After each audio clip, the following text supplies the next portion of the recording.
All right, back on Morning Line. Thanks for joining us. Metro Vice Mayor Jim Shulman with us. We're going to take more phone calls.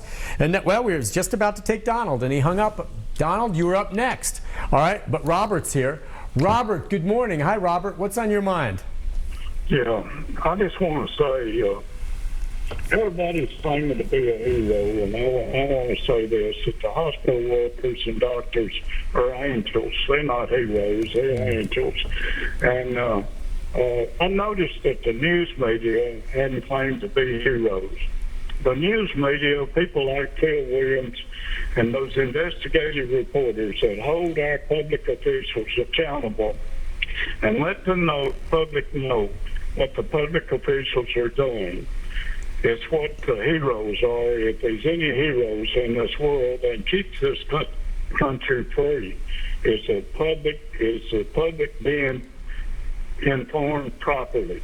And if these public officials would quit trying to sugarcoat stuff and tell the truth rather than tell lies and hold their fellow public officials accountable for when they break the laws and put them in jail rather than allow them to retire, people would have faith in their government and be able to believe in their government. The only thing that people have faith in now is the news media. And the news media is what's keeping the public officials honest and keeping America free. I appreciate his call. I can tell you Phil Williams would not call himself a hero, but he says he's doing his job. But I know there's people out there that are going to disagree, Jim, when it comes to the journalism and reporters and the news media, and many people are very critical of us. Sometimes that is, I think, warranted. We're not perfect. We make mistakes. But I can tell you here at News Channel 5, there has never been a news meeting where we've sat in there saying, well, how can we slant this story either for Republicans or Democrats, or let's try to do this. Never. And if that happened, I would walk out. I would quit tomorrow. If a GM or news director came down, Nick, you're only going to tell this side of the story. I'm gone. Yeah. I'm gone. And I'm going to go public with them saying that. Doesn't happen here. Does it happen in some other news organizations? Probably does. And if it does, that's wrong. But I do appreciate him saying that. I hope people understand getting information that is credible and impartial is crucial. And that's what people like Phil Williams do. Well, you know, so I've grown up around government for a long time. Worked down with the state legislature, and I always understood that there was supposed to be that healthy balance. That, yeah, you can get along, but everybody has a role to play. So who's watching public officials? Who's watching me and making sure I'm doing what I'm supposed to do? The media. I mean, besides, you know, you can have inspector generals, you can have the public. But the media, I mean, Robert's right. I mean, they have an important role to play. I've always understood that. And would I like to see Phil Williams coming towards me with a camera? No. But am I going to talk to Phil? Yes, because that's his job. And if we could ever get back to just quit blaming each other and quit saying that the media is, you know, making up this stuff or slanting it or whatever. It's like, just, if we can get back to the days where, yeah, everybody did their jobs and everybody understood that they were doing their jobs and everybody held each other accountable, we could have a better government. Yeah, no kidding.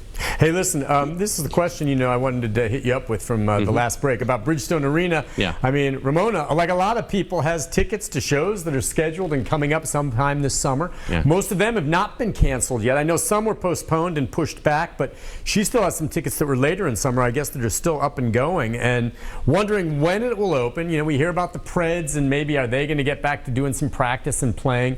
Do you have any insight into when some of that will happen, or you know, Ascend, when maybe there will be something going on there? I have no insight at this point. I'm seeing what everybody else is seeing. I saw something in the paper this morning. NHL was talking about getting the players back to practice. I saw yesterday that talking about some type of playoff schedule. I think what I would say is if you have tickets for something, call if you haven't already. I know it's nice to think that these things may happen. We're watching it, you know, We've got a ways to go watching those things. Phase 4, they start opening sporting events back up. I think we're a ways away from Phase 4. I think so, yeah. Ramona says she has a show in 3 weeks, still not canceled. And I would say that's probably not going to happen. I hope it does.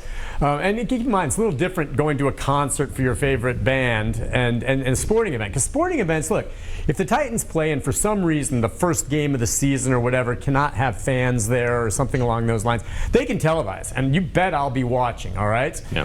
Whereas a concert, if I want to go see the Rolling Stones or something, I want to be there in person for that. You know, watching that on TV is not the same, at least not in my book, because I can call up all kinds of videos of the Rolling Stones. And so, yeah, I understand for these folks with their music, yeah, I would say Ramona, 3 weeks from now for Bridgestone, probably going to be canceled. But she says it hasn't been yet. I'd keep an eye on it. I would call. Yeah. I'd make sure. I think 3 weeks is, you know, I think that's pretty soon. I mean, I think there was also the Titans moving their first preseason game at home, or moving the thing, and it's like, I'm not sure if anybody's going to be in the stands for that either. It may be a while. We may see football this fall, but nobody in the stands. So I'm not sure. I know concerts, as you said, Nick, are a little different than just watching a football game on television. We'll see. I would call, because I think we're still a ways away from ever getting to that point where we're having mass gatherings of that many people. Again, would love to see it, but that would almost mean that we are in a point where we found some way to really contain this thing and keep it from spreading. Yeah, haven't they said, pretty much the last thing, Jim, that's going to come back open full bore is going to be the huge crowd events, like concerts and football and sporting events, where there's just tons of people packed in. You know, when I go to a Titans game, I'm up there and I'm sitting and I'm surrounded by people, and it's exciting and it's great, but that's the last thing that's going to come back. Well, think a Titans game, 60,000 people, a UT football game, 100,000 people, a concert, 30 to 40,000 people, and it's not like you're social distancing. You're right on top of each other, and then you're getting up, moving around. Sure. That's what we have to be careful of. Let's take one quick call. We've got about 3 minutes left. Carolyn, are you there? Caroline? Yes, Go ahead, ma'am. Okay, I have a couple of questions I would like to ask right quick. Okay. Okay, number one, if a police official is there and he slipped and fall, do you have the right to pick him up, or will you get shot? Number two, if a police official does not have their body camera on, nor the car camera on, do they give them the right to not call you? Well, Your right, reach your rights to you. in most of those cases, it depends on the instance. You know, it's interesting. This is way off what we're talking about today, of course. There's a story that's breaking out in Minneapolis where this video was posted overnight from late last night, where an individual was held down by a police officer, ended up dying. It's going to be investigated by the FBI. It's another one of those cases. Did they go too far? And so a lot of people are talking about that. But that is separate from this. I thought she was going to say, in COVID, if someone falls and you're not wearing a mask, can you help them back up? And I can tell you, if someone falls, and I'm going to help them back up.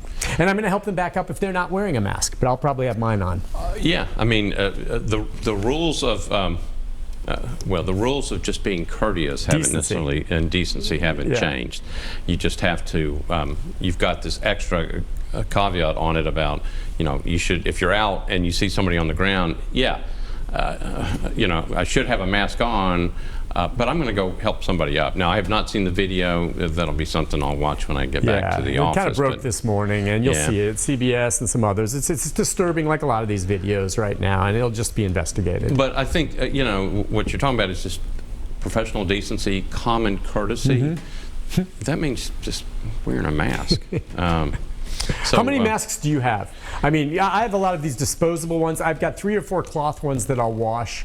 I don't have any of those real fancy. I mean, there's some out there that are really neat now that they're marketing. I have these disposable things. Okay. I have one fancy mask, but I don't really wear that. It's not fancy. It's just it's a cloth mask. But I like these better. It is interesting to think when this COVID finally does go away, and it will, and hopefully we're on the path, and it is going to be out of here, and the masks will go the way of the dodo bird for a while.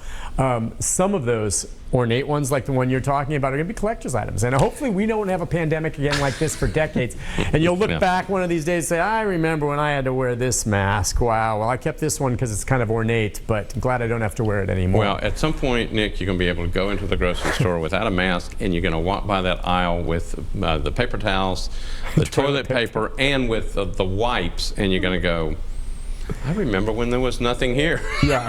empty vats. Thank you for having me. I know we're about to end. We're wrapping it up. Pastor Fuzz, I know we talk about him almost every meeting.